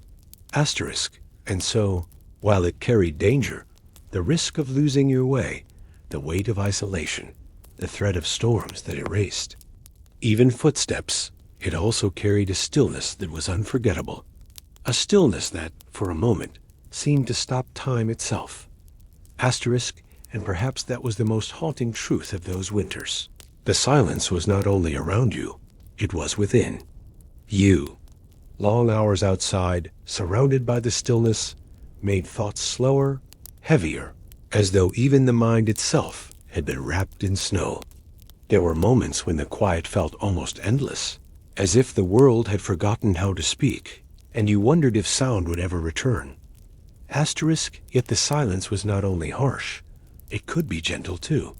Families remembered walking together under the pale glow of moonlight, their shadows stretching long across the white.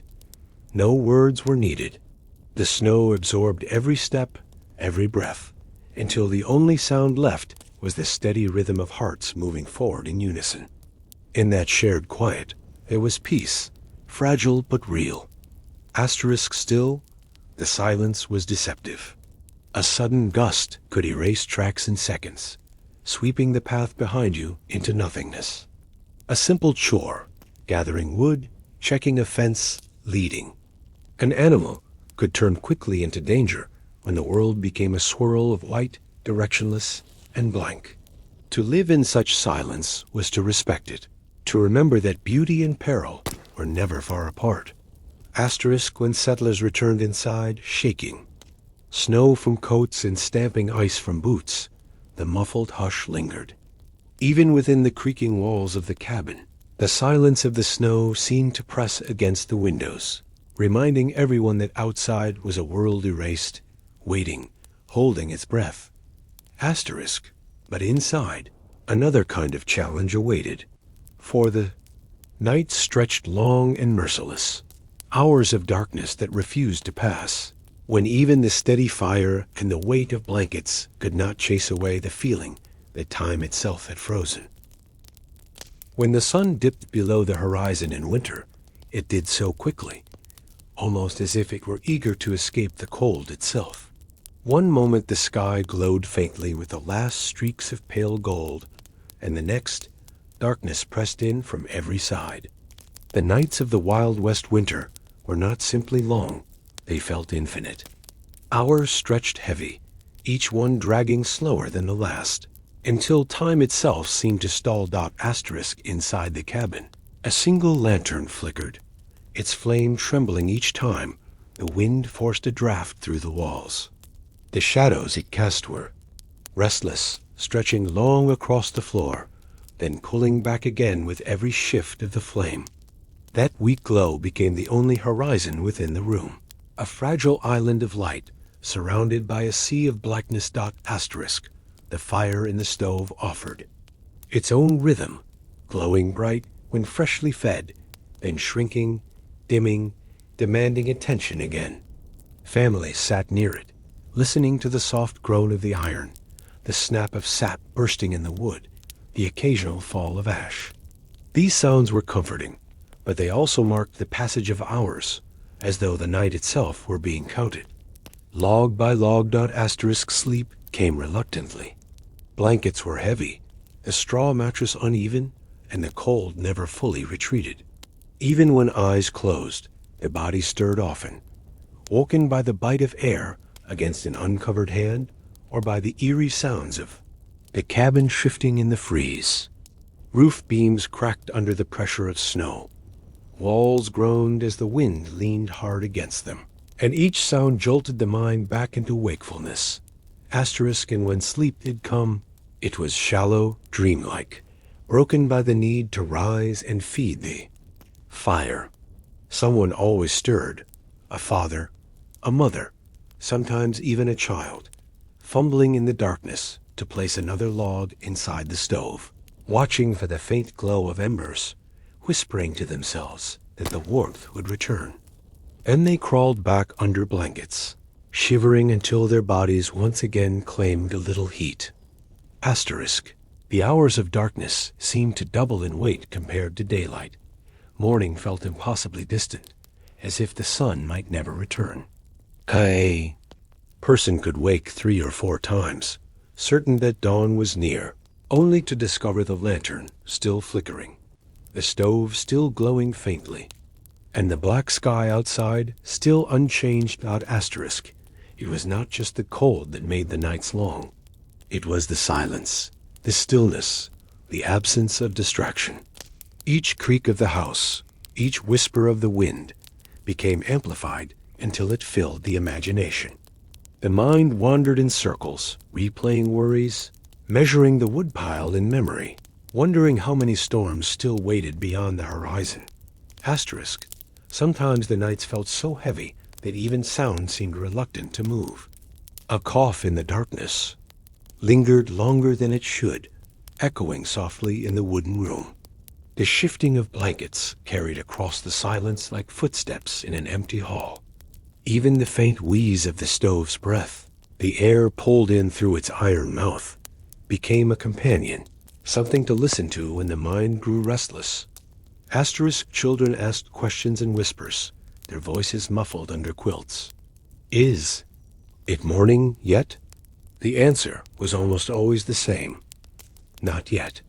Time in winter nights was not measured by clocks, but by patience. Hours seemed to fold into one another, indistinguishable, each one marked only by the steady need to keep the fire alive. Asterisk outside, the world was black and white, the snow glowing faintly under moonlight, the sky stretching endless and starless on stormy nights. Windows frosted so thickly that the outside view became a blur, a soft glow of pale light with no clear shape. Sometimes the wind howled with a voice so sharp it seemed to claw at the glass, rattling the shutters, begging to be let in.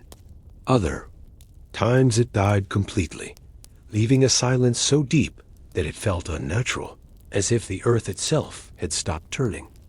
Asterisk, for those awake in the dark, thoughts grew louder. Worries about dwindling food, about animals in the barn, about the strength of the cabin's roof under so much snow, they all pressed harder in the silence. A single spark of fear could grow large in the long hours, filling the space where daylight used to keep shadows at bay. Asterisk, and yet there were gentler moments too.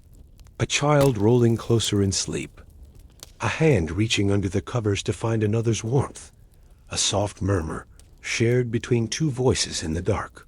These small connections, fragile and fleeting, carried more warmth than the fire itself. They reminded the restless heart that the night, though endless, was not endured alone. And so the night stretched on, measured not by hours, but by flickers of flame and restless awakenings. To live through them was to accept that darkness was not an enemy to fight, but a companion to endure. Some mornings came with a strange sensation that the night had lasted a lifetime, as though years had passed between sunset and dawn. Yet the sun did return, slow and pale, slipping through frosted glass like a shy visitor, reminding everyone that even the longest night eventually gave way to light. The memory of those nights lingered long after winter ended. They taught patience in its rawest form, the patience of waiting for warmth, of waiting for sleep, of waiting for time itself to move again. There was no quick escape, no way to hurry the dark. One simply endured, hour after hour, until the faint glow of morning made the world feel possible again.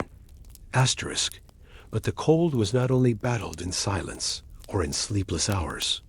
It pressed against the very walls of the home, demanding constant vigilance. The cabins that stood against the storms were never finished, never flawless, always in need of patching and repair to hold back the bite of winter. A cabin in the Wild West winter was never truly finished. It stood as a work in progress, a shelter that demanded constant care, as though it too were alive and struggling against the cold. Each storm revealed new weaknesses, a draft sneaking through where boards once seemed tight, a roof beam sagging under the weight of snow, a door that swelled and stuck in its frame from the frost. Survival meant listening carefully to these small warnings and answering them before they became disasters. During the day, when the pale light allowed, the sound of hammering often echoed across the snow. Nails were driven into wood already. Weathered, new planks placed over gaps, old cracks stuffed with rags, clay, or mud frozen into place like cement. Each repair was temporary, a patch on a wound that would open again with the next storm. But even so, it was necessary. The cabin was never abandoned to chance. The smell of fresh-cut wood lingered in the air, mixing with smoke and frost. Inside, it carried the sharp tang of pine sap, the scent of labor that clung to coats and gloves. Sometimes the sound of the hammer startled the stillness, sharp and rhythmic, carrying farther than expected in the frozen quiet. It was a reminder not only of work being done, but of the constant struggle to hold the wilderness at bay. Children often watched repairs with solemn eyes, learning early that the walls around them were fragile. They saw fathers smear mud into cracks with bare, red hands, mothers hanging old quilts or pelts against doors to keep the draft from cutting through. Even the smallest hands helped, holding nails, pressing fabric into gaps, learning in silence. That warmth was never given. It was earned. Each repair, no matter how small, was an act of defiance. Against the wind, against the snow, against the long reach of cold that wanted to creep inside. The cabin might groan, might whistle, might shiver under the storm, but it stood. And so long as people worked to mend it, it remained a thin line between endurance and exposure. Some repairs were crude, born from desperation. A crack stuffed with moss, a gap sealed with mud that froze solid overnight, a window covered with oiled paper when glass shattered under the cold. None of it was beautiful, none of it lasting, but beauty was not the goal. The goal was to stop the wind from biting deeper into the cabin, to keep the snow from finding its way inside. Every patch, no matter how makeshift, was one more layer.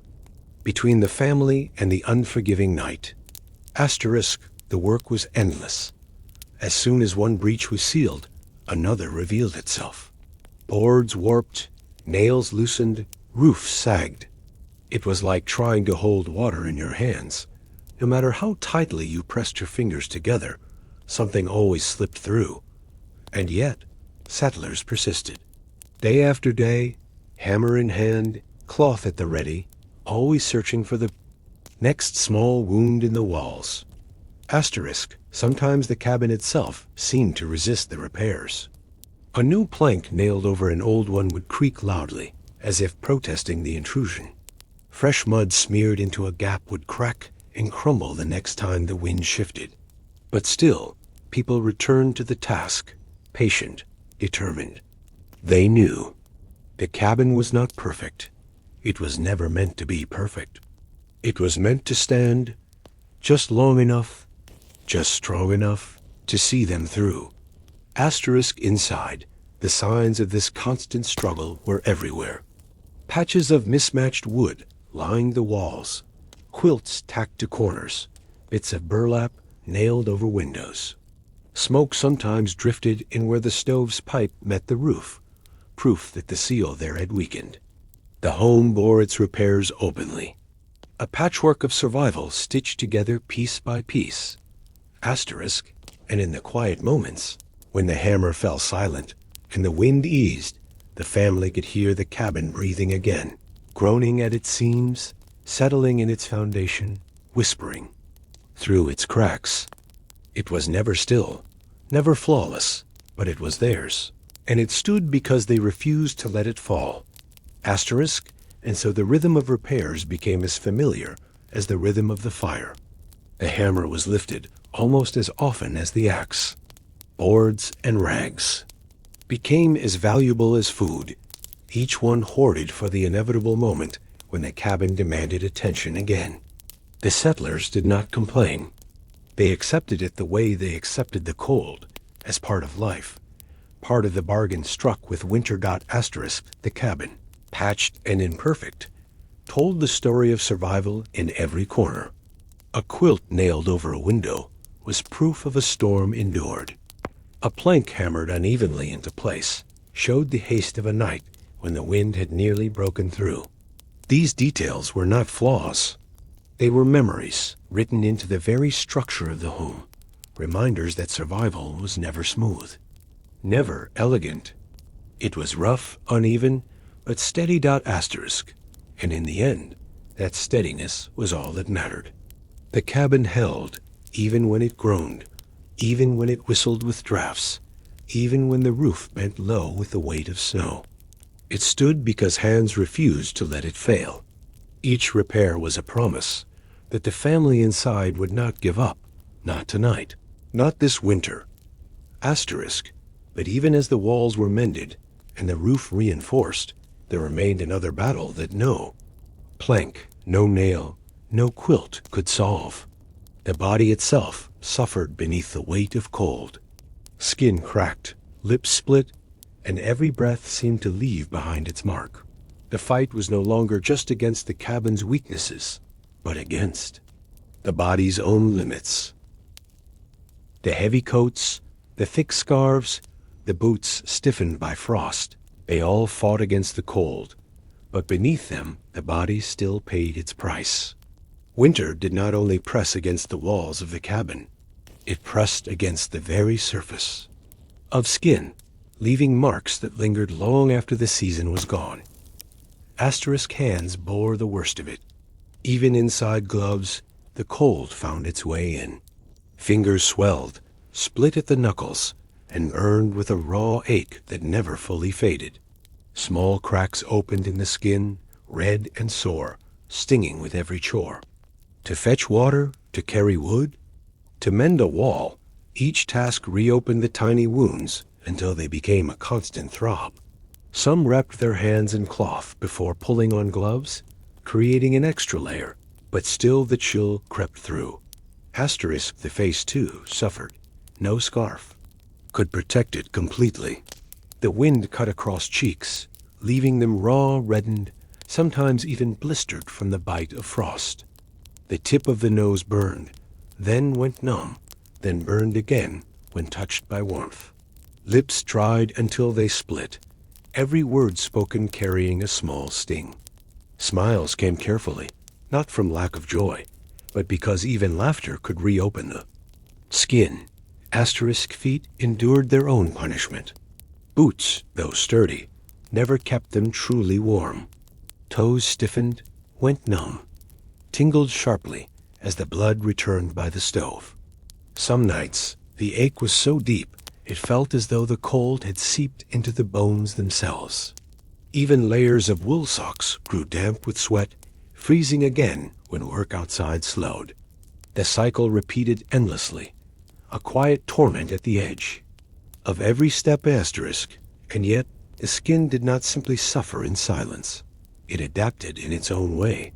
Calluses thickened, sensitivity dulled, and pain became so familiar that it almost felt like a second skin. People lived with it because they had no choice, because in the balance between fire and frost, the body was always caught in the middle. Asterisk, even the air itself became an enemy. Each breath drawn in carried a sting, the cold burning deep into the chew, lungs until the chest ached. Speaking too long outside left throats raw, voices hoarse, as though the very act of conversation was costly. Nostrils froze together with each inhale, a sharp, startling pinch that repeated over and over in the long walks through the snow. Asterisk children felt the cold differently. Their cheeks flushed crimson, their small hands chapped and rough far too early for their age.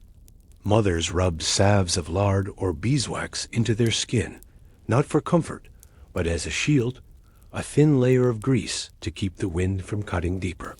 It smelled faintly of smoke and fat, and though it left the skin sticky, it was often the only barrier they had. Asterisk, the body's protests were constant but quiet. Fingers that no longer bent smoothly, lips that bled at the corners, faces that felt tight and stretched as if carved from wood. No matter how much the clothes shielded, the skin bore the reminders of every day endured. And with each passing week of winter, the marks deepened, until survival itself could be read on the surface of a person's body. Asterisk, still, no one stopped. The chores demanded hands, no matter how cracked they were. The animals demanded care, no matter how stiff the joints became. The fire demanded wood, no matter how raw the skin grew from gripping the axe. The body protested, but the will pressed forward, layer after layer, day after day, until pain itself became part of the season. Asterisk and so the skin became the true ledger of winter. Every crack, every blister, every burn from the wind was a mark of the season written across the body. Long after the snow melted, long after the coats were folded away, those memories lingered, roughened hands, weathered faces, the quiet ache. In bones that had learned too well the sharpness of cold. Asterisk, there was no hiding it. The winter carved its story openly, leaving each person marked by its passing. A glance at a neighbor's face, red and chapped, or at their hands, raw and swollen, was enough to know they had endured the same battle. In this way, the suffering was strangely unifying, a language written not in words, but in skin. Asterisk, and yet there was resilience in it too. Bodies bent, but did not break. Smiles still appeared through split lips. Laughter still rose into the cold air. Work still carried on despite the ache in every joint. Pain became routine, and routine became survival. The skin bore the cost, but life continued. Asterisk still, even as bodies adjusted, winter tested health in ways no coat or salve could mend. Illness lingered in the corners of cabins, quiet and stubborn, waiting for weakness to creep in. With few remedies and fewer doctors, people turned to whatever they had, herbs, heated cloths, whispered hope that the body would be strong enough to endure. Illness in the Wild West winter came quietly. A cough that lingered, a fever that refused to break, a body that grew weak after too many nights of shivering. These were not rare events, but constant threats. The cold itself wore people down. thinning their strength, leaving them vulnerable to every sickness that drifted through the season. And in a world where doctors were distant and medicine scarce, care fell into the hands of families, who made do with what little they had. Asterisk herbs gathered in warmer months were stored carefully, dried and tucked into jars or cloth pouches. Chamomile, peppermint, yarrow, simple plants turned into teas that promised relief, if not cure. A pot simmered on the stove, filling the cabin with steam and the faint, earthy scent of leaves releasing their last strength into water. Cups of this bitter brew were pressed into trembling hands, sipped slowly as though warmth alone could fight sickness back. Asterisk warm cloths, too, became medicine. Strips of fabric were dipped into hot water, wrung out, then pressed against aching chests, sore throats, or joints stiffened by the cold. The relief was temporary, fading as the cloth cooled, but for a few moments it gave the comfort of heat seeping into pain. Families repeated this ritual again and again, patient as the night, trading exhaustion for the small mercy of easing a loved one's suffering. Asterisk, there was no pharmacy to turn to, no endless cabinet of remedies. The pantry itself became the medicine. Chest, honey, if it was available, soothed throats raw from coughing. Garlic was boiled into broths, its sharpness believed to strengthen the body. Vinegar was used in washes, its scent sharp in the cabin's air. These cures were not guaranteed, but they were all that could be offered. Hope poured into whatever form the season allowed. Asterisk, and sometimes care was nothing more than silence. A body too weak to rise was left to rest under heavy blankets. The fire kept alive nearby, family members moving softly to avoid waking the sick.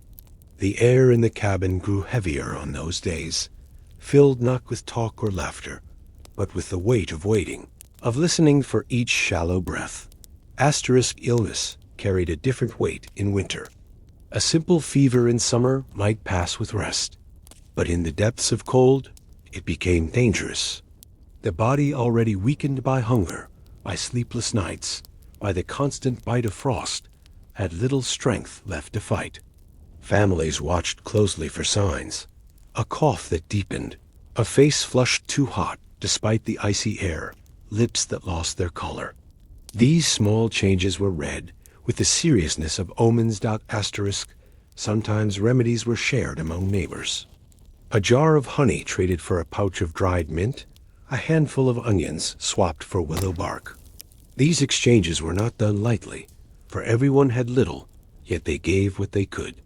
Illness was not only a private battle, but a danger that threatened the whole community, and in such times the thin line of survival often depended on generosity as much as medicine. Asterisks, still, there were nights when no remedy seemed to work. The fire burned high, blankets were piled thick, yet the sick grew weaker, their breath rattling in the silence of the room. In those moments, the cabin seemed to hold its breath with them.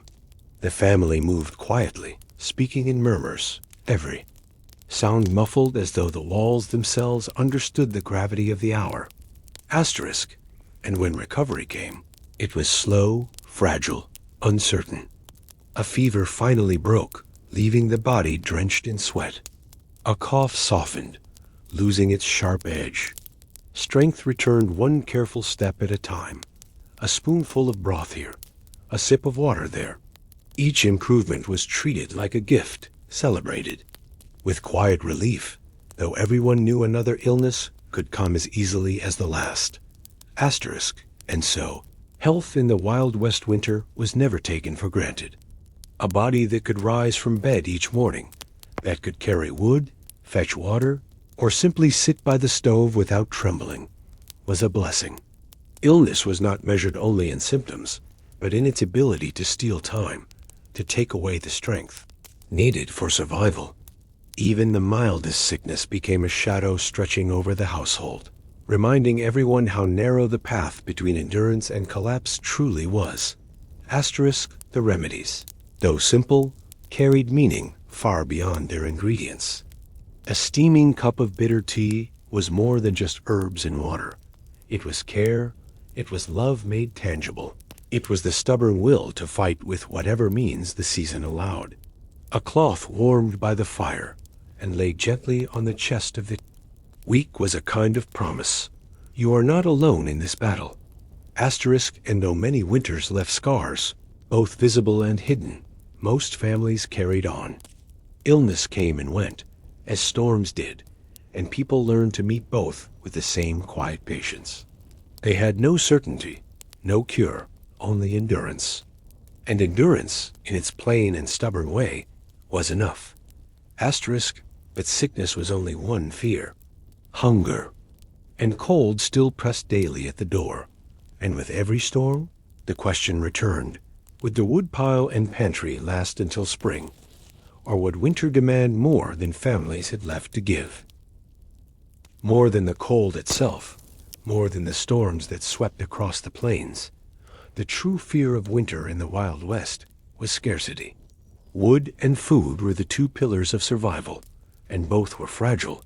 Both could vanish faster than anyone expected. Families lived with a quiet anxiety that grew sharper each time the woodpile grew smaller, or the pantry shelves looked barer. Asterisk, the wood was watched constantly.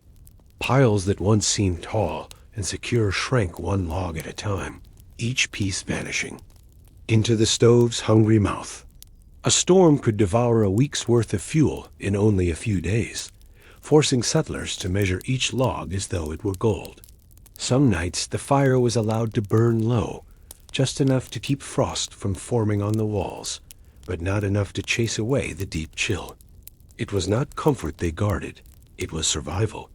Asterisk food carried the same weight of worry. A sack of beans dwindled spoonful by spoonful, a jar of flour scraped thinner each week. Shelves that once held jars of preserves, onions, potatoes, or dried meat grew empty, until only shadows remained. Each meal became smaller, stretched thinner, shared more carefully. A loaf of bread was cut into pieces so small they hardly filled. A hand, but still it was divided equally. Each portion a reminder that every bite mattered. Asterisk, the fear was not traumatic. It was quiet, steady, always present. Each time a mother opened the pantry door, she counted what remained. Each time a father glanced at the woodpile, he measured its height in his mind, comparing it to the weeks still left before spring. Even children, though they did not speak of it, felt the tension. They noticed the smaller bowls, the thinner soups, the way adults stared too long at shelves that once seemed full. Asterisk, and outside, the storms showed no sympathy. Snow fell heavier, winds blew colder, and the world remained locked in white silence. It was impossible to know how long the season would last, or how much more it would demand before it finally relented. Asterisk, the fear showed itself in small habits. People counted the logs in the pile again and again, as though numbers might change if checked often enough. They shook sacks of grain, listening to the faint rattle inside, weighing them in their hands to guess how many meals still remained. They tapped jars, holding them up to the lantern's glow, trying to see whether the bottom was closer than they dared admit. Asterisk meals became cautious rituals. A pot of beans was stretched with more water, turning hearty stew into thin broth. A piece of bread was dipped into soup to soften it, making it last longer than it should. Children were given slightly larger portions, adults slightly smaller. The balance shifted quietly without discussion. Hunger was carried silently, worn on weary faces but rarely spoken aloud. Asterisk, the anxiety grew worse during storms. When the wind howled and the snow buried doors and windows, no one could fetch more wood, no one could hunt or trap or gather. They had only what was stacked and stored, and every storm became a test of whether the supplies would last until calm returned. Nights were the hardest, staring at the fire as it consumed log after log, knowing each flame was both warmth and loss, comfort and cost. And yet there was no choice but to continue. Families clung to patience, rationing every bite, earning only what was necessary, hoping that tomorrow might bring a softer wind or a sky clear enough to allow for gathering more. Survival was never a matter of abundance. It was a matter of endurance, of holding on with less and less until the season loosened its grip. And when the shelves grew nearly bare, when the woodpile outside was no taller than a child, fear became a constant companion. Every gust of wind seemed sharper, every creak of the cabin heavier, as if the winter itself knew how close survival had come to its edge. People sat by the stove in silence, watching the fire eat the last of the logs, knowing each one was more precious than gold, more precious than any coin ever dug from the earth. But there were moments of relief, too. The sudden break in a storm, the return of sunlight after days of gray, the sound of dripping water when snow finally began to soften. These signs carried hope, fragile but powerful. A single day of thaw meant the chance to gather more, to stretch the supplies just a little further. And when that happened, the cabin filled not with laughter, but with deep, quiet breaths. The kind of relief that comes from knowing you will make it one day longer. This was the true rhythm of a frontier. Winter, the endless counting, the careful stretching, the patience to endure. It was not a story of grand victories, but of small triumphs measured in cups of broth and piles of wood, in nights survived and mornings welcomed with gratitude. And when the fear finally began to fade, when the snow softened and the first streams trickled again, it felt like more than just a change of season.